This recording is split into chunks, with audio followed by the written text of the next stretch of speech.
अखिलेश बाबू, जिस काम में तुम जुड़ जाती हो उस काम में घाटे का नाम भी जुड़ जाता है। अरे मैं तुमसे कह रहा था कि तुम इस काम पे मत आओ मत आओ। तुम्हारे आते ही नदी में से रेता भी निकलना कम हो गया। अरे मैंने जैसे तैसे करके नदी में से रेता निकालने का ठेका लिया था, लेकिन ठेके में घाटा हो रहा है। अब पता नहीं घाटा क्यों हो रहा है। मुझे तो ये लगता है जिस काम में तुम मेरे साथ हो जाते हो उस काम में घाटा ही होता है। पिछली बार अपनों ने आलू का बिजनेस साथ में किया था, बहुत लंबा घाटा लगा था। आलू सारे के सारे सड़ गए थे, बेच ही नहीं पाए अपना। अब मैंने नदी में से रेता निकालने का ठेका लिया है कि रेता निकाल निकाल के बेचूंगा। लेकिन अभी कुछ दिन पहले मैं, योगी जी, राहुल और लालू जी मिलके काम कर रहे थे। अच्छा रेता निकलना था नदी में से, लेकिन जैसी तुम्हें साथ में किया नदी में से रेता निकलना बिल्कुल बंद हो गया।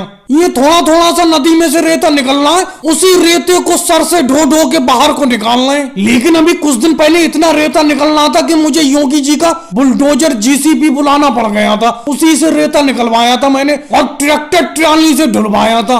अरे इसका मतलब मोदी जी तुम मुझे पनौती बोल रहे हो?